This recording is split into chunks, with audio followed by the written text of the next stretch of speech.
بڑی مشہور آیت کریمہ ہے، جب کوئی آدمی قبرستان جاتا ہے نہ کسی کو دفن کرنے کے لیے، اور جب مٹی اٹھاتا ہے تو کہتا ہے وَمِنْهَا خَلَقْنَاكُمْ وَفِيهَا نُعِيدُكُمْ وَمِنْهَا نُخْرِجُكُمْ تَارَةً أُخْرَى۔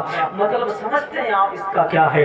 مطلب ہے مِنْهَا خَلَقْنَاكُمْ ہم نے تم کو اسی مٹی سے پیدا کیا، وَفِيهَا نُعِيدُكُمْ اور اسی میں تم کو لوٹایا جائے گا، وَمِنْهَا نُخْرِجُكُمْ تَارَةً أُخْرَى اور پھر اسی مٹی سے تم کو اٹھایا بھی جائے گا۔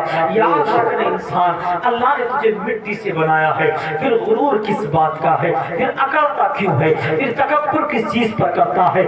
اللہ نے تجھے مٹی سے بنایا ہے، انانیت کس چیز کے لیے تیرے اندر آ گئی ہے؟ تکبر کس چیز نے تیرے اندر پیدا کیا ہے؟ اپنے آپ کو تو پھر بڑا سمجھتا کیوں ہے؟ کوئی امیری پر رکھتا ہے، کوئی اپنی مشہور ہونے والی چیز پر رکھتا ہے، کوئی اپنی دیوانداری پر رکھتا ہے، کوئی اپنی پٹھانی پر مرتا ہے، کوئی اپنی پردھانی پر مرتا ہے، کوئی اپنی زمین پر مرتا ہے۔ وہ انسان تو نے نہیں سنا ہے، رب نے ارشاد فرمایا منہا خلقناکم ہم نے تم کو مٹی سے پیدا کیا ہے، تو اکڑنا مت، زمین پر اکڑ کر مت چل، اطراف مت، اپنے حسن پر تکبر مت کر، اس لیے اللہ نے تجھ کو مٹی سے بنایا ہے اور تجھ کو اسی مٹی میں دل لوٹا بھی دیا جائے گا، اور یاد رکھ تجھے ایک دن اسی مٹی سے اٹھایا بھی جائے گا۔ اور لوگوں کی اکڑ مت، اپنے اوپر تکبر مت کرو، اپنے حسن پر تکبر کرتے ہو تو حسن بھی ختم ہو جائے گا، دولت پر تکبر کرتے ہو تو دولت بھی ختم ہو جائے گی، پھر دھانی پر تکبر کرتے ہو تو یہ بھی ختم ہو جائے گی۔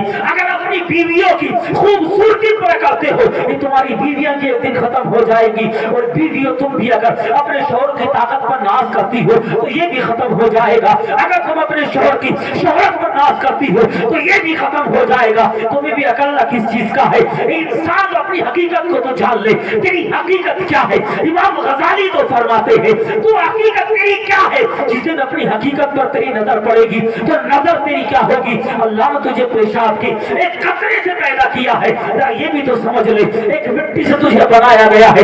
انسان اکڑ مت، تو 2 دن کا مہمان بن کر دنیا میں آیا ہے، ایک دن ایسا بھی آئے گا جب تیرا جنازہ تیرے گھر سے اٹھایا جائے گا، لوگ کاندھوں پر لے کر تجھے چلیں گے، بے بس ہوگا تجھے قبرستان میں لٹایا جائے گا اور کہا جائے گا منہا خلقناکم وفیہا نعیدکم ومنہا نخرجکم تارۃ اخری۔ لے تجھے اسی سے پیدا کیا گیا تھا، اسی میں لوٹایا جا رہا ہے، اور قیامت کے دن تجھے اسی سے اٹھایا بھی جائے گا۔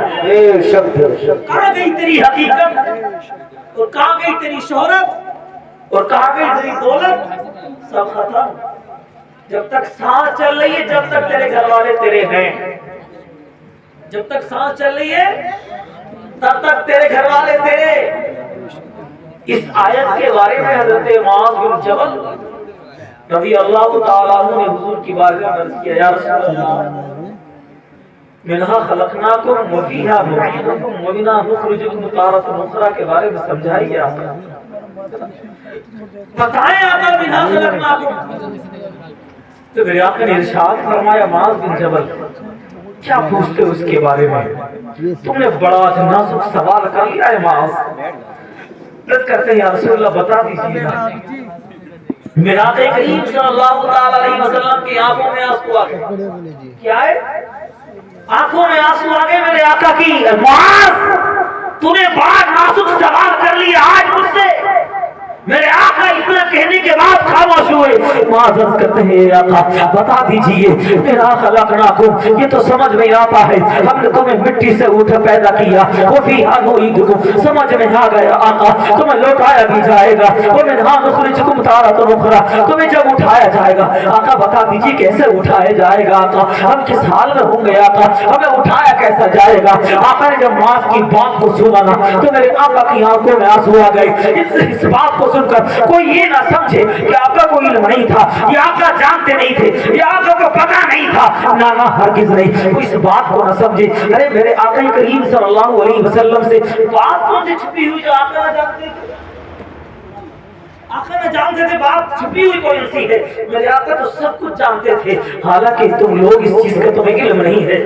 بے شک سبحان اللہ۔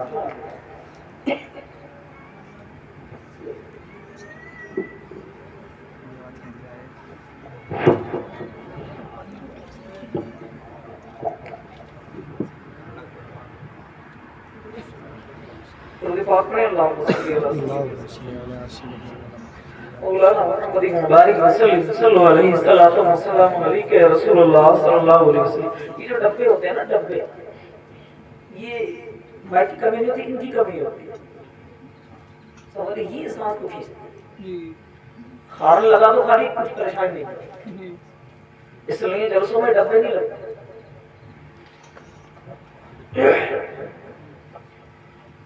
حضرت معاذ بن جبل عرض کرتے ہیں یا رسول اللہ صلی اللہ علیہ وسلم اس آیت کے بارے میں سمجھائیے ذرا. تو میرے آقا کی آنکھوں میں آنسو آ گئے. تو معاذ نے عرض کیا آقا بتا دیجئے.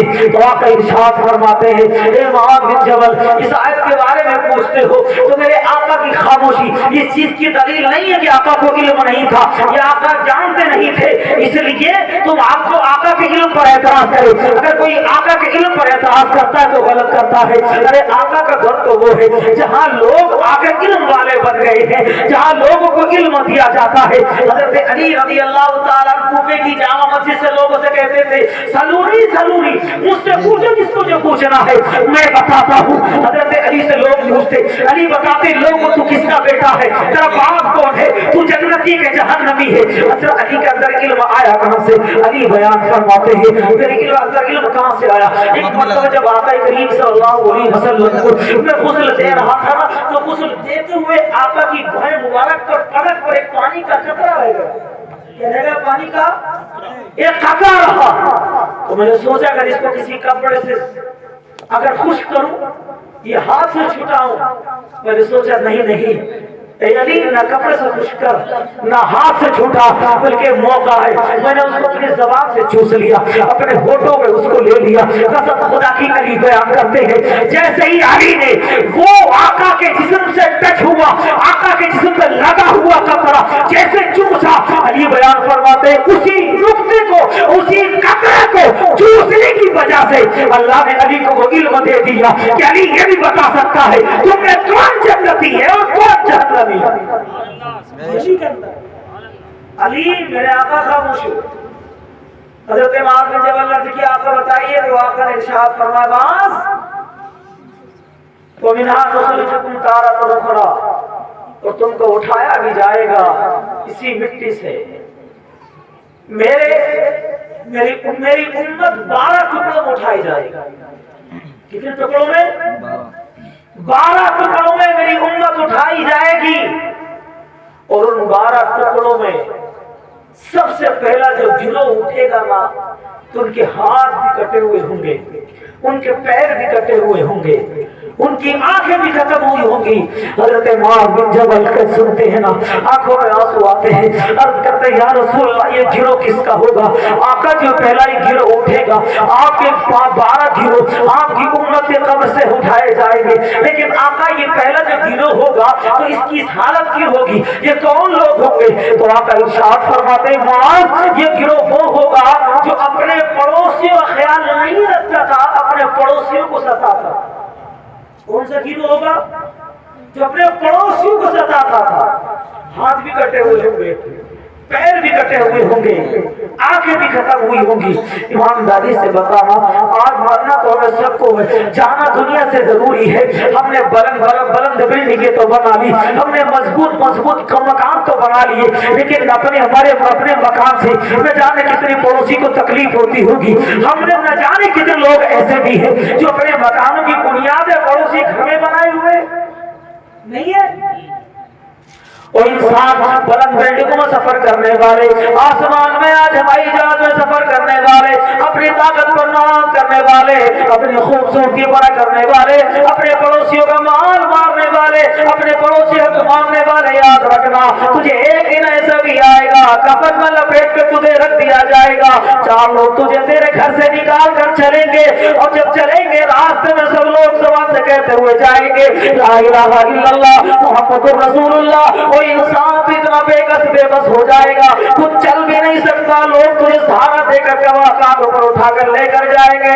اللہ نے جب انسان کو پیدا فرمایا اور پیدا فرمانے کے بعد اور لوگوں سنو تمہاری تخلیق کا مقصد صرف اتنا ہے تم اس کی عبادت کرو، اور اس کی عبادت کے لیے فرشتے کافی تھے، لیکن تمہیں اس لیے بنایا گیا اس کی عبادت بھی کرو، لوگوں کے ساتھ اچھا اچھا سلوک بھی کرو، پڑوسی کا خیال بھی رکھو، ماں باپ کا ادب بھی کرو. خالی عبادت ہی نہیں ہے بلکہ ہر وہ کام جو خدا کی عبادت کے لیے جو کیا جائے وہ بھی عبادت ہے. کیا ہے؟ وہ بھی عبادت ہے جو خدا کی رضا کے لیے کیا جائے. سمجھ رہے میری بات کو؟ تو پہلا دن اٹھے گا جس کا حال کیا ہوگا؟ ہاتھ پیر کٹے ہوئے ہوں گے. حضرت معاذ بن جبل عرض کرتے یا رسول اللہ صلی اللہ علیہ وسلم یہ لوگ ہیں جو اپنے پڑوسیوں کو ستاتے تھے، اپنے پڑوسیوں کو تکلیف پہنچاتے تھے. اے آقا ان کا یہ حال ہے تو آقا ان سے بڑے بڑے گناہ بھی کرتے ہیں. لوگ تو ایسے بھی ہیں جو اپنے ماں باپ تک کو مارتے ہیں، لوگ ایسے بھی ہیں جو دوسروں کی زمین پر قبضہ کرتے ہیں، لوگ ایسے بھی ہیں جو رات دن جھوٹ بولتے ہیں، لوگ ایسے بھی جو زنا کرتے ہیں، لوگ ایسے بھی ہیں جو غیبتیں کرتے ہیں. اے آقا بھی ان کا حال کیا ہوگا؟ اور لوگوں سنو ایک پڑوسی کو اگر آپ بھی ستائے تو حال یہ کہ جب قبر سے اٹھایا جائے تو ہاتھ پیر کٹے ہوئے ہوں، اس کے ہاتھ بھی اس کے پیر بھی اس کی آنکھیں بھی نکلی ہوئی. حال یہ ہوگا. اندازہ لگاؤ ہمارا کردار کیا ہے، ہمارا اخلاق کیا ہے. تاریخ اسلام اس چیز پر گواہ ہے. جب اپنی تاریخ اٹھا کر تو دیکھو حضرت عبداللہ ابن مبارک اپنے پڑوسی کے تعلق سے، اور عبداللہ ابن مبارک کون ہے؟ وقت کے فقیہ اعظم ہے. وہ فقیہ اعظم جس کے والد امام اعظم ابو حنیفہ جیسا امام جو تمہارے بھی امام اور میرے بھی امام اتنا کہہ کر چلے گئے کہ اگر رب نے مجھ سے سوال کر لیا وہ نعمان بن ثابت تو دنیا سے کیا لایا ہے؟ تو نعمان بن ثابت امام اعظم عرض کرتے اگر رب نے مجھ سے پوچھا نا تو رب کی بارگاہ میں عرض کروں گا مولا کچھ نہیں لایا، عبداللہ ابن مبارک کو لے کر آیا ہوں، مولا اس کی وجہ سے مجھے معاف فرما دے. عبداللہ ابن مبارک امام اعظم کے خصوصی شاگرد ہیں. اگر امام اعظم جیسا آدمی جس کے بارے میں اتنا کہہ دے کہ اپنی بارگاہ میں عبداللہ ابن مبارک کو پیش کروں گا کہ اندازہ لگاؤ اس کا عالم، اس کے مرتبے کا عالم کیا ہوگا. سبحان اللہ. وہ عبداللہ ابن مبارک ہے. جب حج کے لیے تشریف لے جانے لگے نا، آج ہمارے پاس دولت شہرت ہوتی ہے، کتنے لوگ ایسے ہیں کہ جو بار بار عمرے کو جاتے ہیں، کتنے لوگ ایسے ہیں جو بار بار حج کو جاتے ہیں. نہیں ہوتے ایسے؟ حضرت عبداللہ ابن مبارک اور ہم تو وہ ہیں جو حج کو جاتے ہیں، خالی کعبہ دیکھ کر آتے ہیں، میدان عرفات دیکھ کر آتے ہیں. لیکن عبداللہ ابن مبارک وہ ہیں جو میدان عرفات ہی نہیں دیکھتے، وہاں کی تجلیوں کو بھی دیکھتے ہیں. وہ کعبے کو نہیں دیکھتے بلکہ کعبے والے کا بھی دیدار کرتے ہیں، کعبے والے سے باتیں بھی کرتے ہیں. حضرت عبداللہ ابن مبارک جب حج کے لیے اپنے گھر سے تشریف لے کر چلے، کسی نے کہہ دیا عبداللہ ابن مبارک تمہارے گھر کا جو پڑوسی ہے نا وہ 3 دن سے بھوکا ہے، اسے گھر میں کھانے کے لیے کچھ نہیں ہے. عبداللہ ابن مبارک نے اتنا سنا تو آ گئے پڑوسی کی خیر خبر لینے کے لیے، اور جب دیکھا اس کی باتوں کو پوچھا اور جب اس سے سوال کیا تو واقعی 3 دن سے بھوکا تھا. عبداللہ ابن مبارک نے جتنا پیسہ حج کے لیے جمع کیا تھا وہ سارا پیسہ اپنے پڑوسی کو دے دیا کہ لو بھائی یہ پیسہ تمہارے لیے ہے، لو بھائی اپنا گھر کا خرچہ چلا لو. میں تو حج اپنا نہیں کرتا، حج تو میں کر کے آ گیا، فرض میرا ادا ہو گیا، لیکن نفل فرض سے بہتر یہ ہے کہ اب تمہارا بھلا ہو جائے. حضرت عبداللہ ابن مبارک نے پیسہ پڑوسی کو دے دیا. اب جتنے لوگ شہر سے حج کے لیے تشریف لے کر گئے تھے اور جب وہ حج سے واپس آئے نا عبداللہ ابن مبارک کے ساتھی، تو حضرت عبداللہ ابن مبارک نے سوچا چلو یہ لوگ حج کر کے آئے ہیں، مبارکباد پیش کرتے ہیں ان کو. مبارکباد پیش کرنے کے لیے بھائی مبارک ہو، اللہ تمہارا حج قبول کر لے. تو جواب میں انہوں نے بھی کہہ دیا بھائی تمہیں بھی مبارک ہو، اللہ تمہارا بھی حج قبول کر لے. عبداللہ مبارک سن کر حیران ہو گئے، سوچتے میں تو حج کو گیا ہی نہیں تو یہ لوگ مجھے بھی مبارکباد دے رہے ہیں. حضرت عبداللہ مبارک نے سوچا سے کوئی بات نہیں ہے. پھر دوسرے حاجی صاحب کے گھر گئے، اس سے بھی جا کر کہا حاجی صاحب مبارک ہو، اللہ نے تمہارا حج قبول کر لے، اللہ تمہارا حج قبول کر لے. تو حاجی صاحب بھی جواب دیتے ہیں یہاں تو مبارکباد دینے کے لیے آگے میدان عرفات میں ہم نے تم کو دیکھا تھا، آواز دی ہماری بات بھی نہیں سنی، آواز دی ہماری بات بھی نہیں سنی. عبداللہ مبارک کہتے عجیب بات ہے، میں تو حج کے لیے گیا بھی نہیں ہوں، کوئی کہتا ہے کہ نبی مبارک ہو، کوئی کہتا ہے کہ تم سے ملا ہماری بات نہیں سنی۔ عبداللہ مبارک 3 حاجی صاحب کے گھر پر گئے، مبارک بات پیش کی، بھائی اللہ تعالیٰ تمہارا حج قبول کر لے، مبارک ہو کعبۃ اللہ کا دیدار کر کے آ رہے ہو۔ تو حاجی صاحب بھی کہتے ہیں اے عبداللہ مبارک، ہم نے تمہیں کعبے کا طواف کرتے ہوئے دیکھا تھا، سوچا تھا عبداللہ مبارک کے ساتھ طواف ہم بھی کر لیں، ہم نے تمہیں بارہا پکڑنے کی کوشش کی، آواز بھی دی، لیکن تم نے ہماری بات کو نہیں سنا۔ چلو کوئی بات نہیں ہے، اللہ تعالیٰ تمہارا بھی حج قبول کر لے۔ عبداللہ مبارک چکر پڑ گئے، ہے تو مسئلہ کیا؟ حج کے لیے تو گیا ہی نہیں، مبارک بادیاں مل رہی ہے۔ عبداللہ مبارک حیران اور پریشان، لیکن جیسے رات میں سوئے نا، نیند کا غلبہ ہوا۔ ایک خانے والے نے کہا تھا او عبداللہ مبارک تم پورا دن پریشان ہو گئے، آخرکار میں حج کے لیے نہیں گیا، یہ ہوا تو ہوا کیا؟ لوگ مجھے مبارک بادیاں پیش کر رہے ہیں، کوئی کہتا ہے میدان عرفات میں دیکھا ہے، کوئی کہتا ہے طواف کرتے ہوئے دیکھا ہے، میں تو کہیں بھی نہیں گیا۔ تو آواز آتی ہے اے عبداللہ مبارک تم نہیں گئے، لیکن تم نے حج کا پیسہ اپنے پڑوسی کو دے دیا، اس کی خیر خواہی کی، اس کے گھر میں کھانے کے لیے نہیں تھا، تم نے اس کا بھلا کر دیا، اس کے بچوں کھانے کے لیے مل گیا۔ اللہ کو اس قدر پسند آیا کہ رب نے تمہاری شکل میں ایک فرشتے کو حج کرنے کے لیے بھیجا، اور میدان عرفات میں تمہارے شہر والوں نے اس فرشتوں کو دیکھا جو تمہاری شکل میں آ گیا تھا، طواف کرتے ہوئے اس فرشتوں کو دیکھا جو تمہاری شکل میں آیا تھا، مینا میں اس فرشتے کو دیکھا جو تمہاری شکل میں آیا تھا۔ او عبداللہ مبارک حج کے لیے تو نہیں گئے، لیکن اللہ نے تجھے حج مبرور کا ثواب یہی عطا فرمایا۔ سبحان اللہ، نعرہ تکبیر، نعرہ تکبیر، نعرہ رسالت، نعرہ رسالت، مسلک اعلیٰ حضرت، مسلک اعلیٰ حضرت حضرت علامہ مولانا سعد صاحب قبلہ، نعرہ تکبیر، نعرہ رسالت۔ تو پڑوسی کا خیال رکھا جائے، کوئی بھوکا ہو تو اسے کھانے کے لیے دیا جائے، یہ عبادت ہے۔ کیا ہے یہ؟ عبادت ہے۔ لیکن ہمارا حال کیا ہے؟ اگر پڑوسی کا گھر میں کسی کا انتقال ہو گیا تو دوسرا پڑوسی اثارے ثواب کے لیے پارا پڑھنے کے لیے آ نہیں سکتا۔ بتاؤ غلط کر رہا ہوں؟ ڈنگوارا اتارا، ڈنگوارا تو میری میں آ میں تیری میں آؤں۔ اور اگر نیتا جی گاؤں کے کتنے بھی بڑے بے ایمان کیوں نہ ہوں، پردھان جی گاؤں کے کتنے بھی بڑے بے ایمان کیوں نہ ہوں، اگر ان کے ہاں کسی کا انتقال ہو جائے تو بھیڑ لگ جاتی صبح سے، نہیں لگتی؟ وہ بھی جاتا ہے جو کبھی مسجد میں نہ گیا ہو، جو کبھی مسجد میں نہیں گیا ہو پردھان جی گھر جائے گا، وہ کسی غریب کا کوئی متقی پرہیزگار ہو، کتنا بھی بڑا عابد و زاہد ہو، کسی غریب کے گھر کا اگر انتقال ہو جائے تو پڑوسی تک آنے کے لیے تیار نہیں ہے۔ گاؤں کے لوگوں کو تو چھوڑو یار، تو پڑوسی تک نہیں آتا، وہ خیر خبر نہیں لیتا۔ رات میں پڑوسی گھر میں تکلیف ہوتی ہے، کوئی بخار سے تڑپتا ہے، کوئی پیٹ کے درد میں تڑپ رہا ہے، پڑوسی تک پوچھنے کی ہمت نہ پڑتی ہے، او میرے بھائی پتہ کس چیز کی ضرورت ہے، بتا میں تیرے گھر آ گیا ہوں، میری ضرورت ہو تو چل تیرے ساتھ چلتا ہوں، میری گاڑی کی ضرورت ہو تو چل حاضر ہے، بتا کیا چیز چاہیے۔ ہمت نہیں ہوتی پڑوسی کو، کہتا ہے منہ ڈھک کے سو جا، صبح کو پوچھ لیا جائے گا کیا پریشانی ہے۔ نہ جانے کتنے غریب پڑوسی ایسے ہیں جو رات میں پھرک پھرک کر بھوکے سوئے ہوں گے، نہ جانے کتنے پڑوسی ایسے ہیں جو بخار کے لیے دوائی نہ ہوگی، بخار میں پوری رات تڑپتا ہوگا، لیکن کسی مالدار پڑوسی کو پوچھنے کی ضرورت کبھی نہ آئی، کسی مالدار پڑوسی نے کبھی گھر میں چھاکا تک بھی نہیں۔ وہ اللہ کے بندے بتا تجھے ایک دن مرنا نہیں ہے، اس دنیا سے جانا نہیں ہے۔ آقا ارشاد فرماتے ہیں سن لے منہا خلقناکم وفیہا نعیدکم ومنہا نخرجکم تارۃ اخری، رب کا فرمان ہے یہ۔ لیکن آقا ارشاد فرماتے ہیں کہ جس دن لوگوں کو اٹھایا جائے گا ان 12 دنوں میں پہلا دنوں پر ہوگا جو اپنے پڑوسیوں کا خیال نہیں رکھتا تھا، پڑوسیوں کو تکلیف پہنچاتا تھا، اس کو سارے اٹھایا جائے گا، جب اس کے ہاتھ ہوں گے اس کے پیر ہوں گے۔ اتنی تکلیف دہ چیز دے کر اس کو اٹھایا جائے گا۔ اور رحم کرو اپنے اوپر،